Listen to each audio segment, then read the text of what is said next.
Hello, hello. Hello, Today is August 13th, 2022. And who am I speaking with today? my name is Michael Harris. Okay, okay. And when is your birthday, Mr. Harris? I was born July 28th, 1981. And So that and that makes you how old? I'm 41. Ooh. Okay, okay. How was the last year of your life? Well, did it, over if I had to ignore the bad parts, this was last year had been a good year. My 40th year on Earth. Okay. Um, so I just completed my first year of my master's program in counseling. Awesome. It's been time consuming and intense, but it hasn't been. I can't say it's been hard. Once I get on the flow or something, then I learn how to do something and read and write papers every day. It's been flowing pretty good. So I got about another year of that to do. Um, Spend time with my family, primarily my wife, who did went to Cancun again. Okay. Thought it was gonna be the last time we was gonna go, but I think we got one more, at least one more trip of Cancun in us. Watching the kids grow up and graduate. We got Destiny. She made it across the finish line. Yay. Next year we should have Eternity in Taishan. Then the year after that, Amir. Then the year after that, Sanea. Then a couple years after that, Tatum. And then we're not even talk about Ava. Many years. But we got a it's on a good trajectory. So 5 years from now,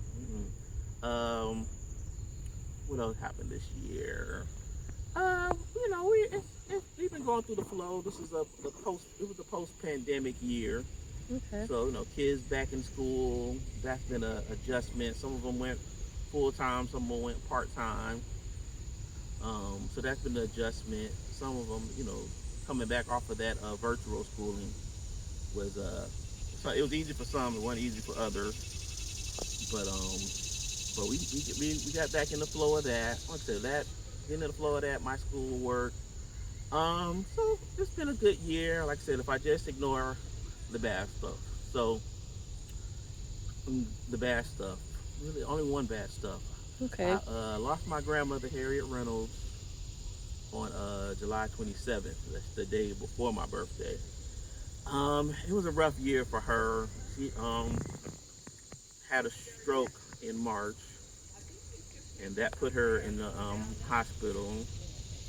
And then she got back out, and she was home, and we had to help her go through some physical therapy.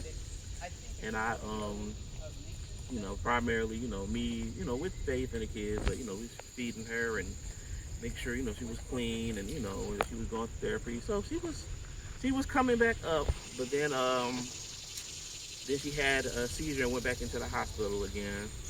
And like I said, then she passed, and she ended up passing right before my birthday. Um, it's rough. My grandmother lived with me, on and off my entire life. She was there when I was born in Washington. She came all the way from Michigan, and my mom went to the military. I lived with my grandmother.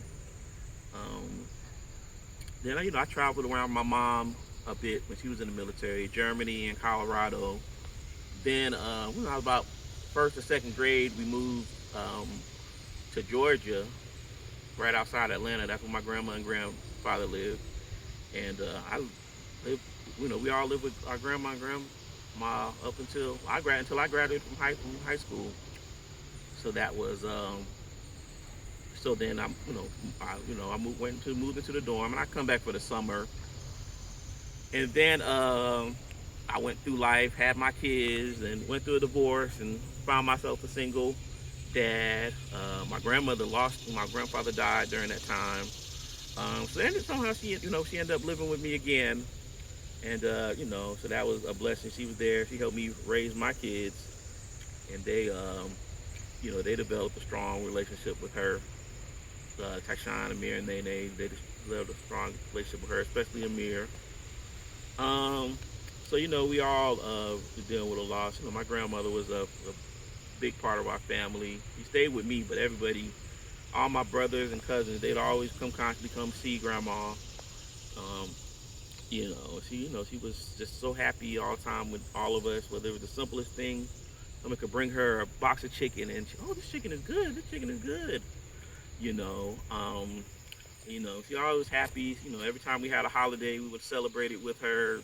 Even when I was a kid, she used to always want to celebrate Christmas and decorate everything, and Thanksgiving was always a big deal. Which is kind of ironic because she was a Jehovah Witness at one point, so to go for that to want to celebrate every holiday was, so she put that spark of wanting to really enjoy life and make big things, and she always wanted, I'm gonna travel, I'm gonna do this and that, um, you know. So I was glad, we got to do a little bit with her. We the year before she passed, we went to Tybee Island, and that was actually the second time we took her down there. But she got to enjoy the beach, Mm-hmm. and we got a ride on a riverboat. That was she was so happy on that riverboat. They were playing music and they had a buffet, and she got to just eat all she wanted. Oh, go get me some more steak. Go get me some. Oh, that's good. Oh, look at that. Oh, that's good. That's good. And that's how I want to remember her. That's how I want to remember her, just like that, just happy and celebrating, and just so happy to be around all her kids and grandkids and great grandkids, and she's gonna be missed, but she's always gonna be a part of everybody. Absolutely, absolutely. So what are you looking forward to within the next year? Next year, I definitely want to work on putting a bow on the my master's program. So hopefully by August next year, I'll be done with the book work, but I'll be doing the internship and different things, actually working it out of an actual office. And I got some connections already in regards to that. Um, getting these kids through school. Like I said, Eternity and Tyshawn are about to graduate in 2023. I don't see no reason why they wouldn't. It's just about what's next after that. They both have their challenges, um, but I think they're both motivated to do more. And that's something you can't put in the kids. They're motivated. You can't stop them. So, Right. looking forward to that. What else am I looking forward to? Fifth anniversary with my beautiful wife Faith. That's in October. Going to Jamaica. My first time going there. I went to the Bahamas before, but Jamaica. That's gonna be our first time going there. Hopefully, won't be the last. Going to Cancun again. This time is gonna be the last time for real. Yeah, it's gonna be the last time for real. We're gonna do everything we can while we're there, cause it's a big world. You don't want to just be going from Atlanta to Cancun, Atlanta to Cancun, Atlanta to Cancun. It's a big world, and we go with our friends the Pews. And they've made it into a whole event now. First time we went it was 4 couples. Now it's like I think it's like 20 couples going this time. I think we need to do our own thing.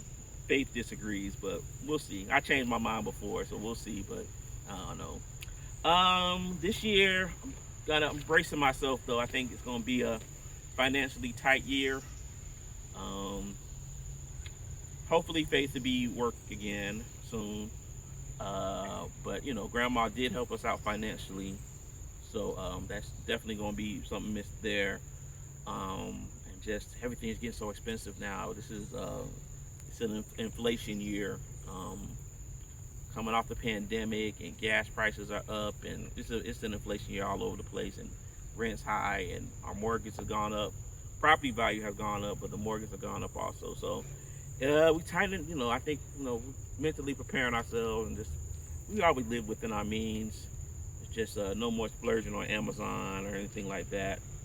What else am I looking forward to this year? Just living happy and getting healthy. I think my body has it hit 40, and it kind of kicked my butt just to let me know, hey man, we getting old. But now it's been easing up on me now. My blood pressure has gone down, and my sleep apnea has eased up. So I think hopefully my body just wanted to scare me to get right. So I'm working on getting right now, riding my bike and eating healthy. So I think it's gonna be a good year. I think it's gonna be another blessed good year. Yeah, that's it. Okay. Well, thank you for speaking, and see you next year. Right.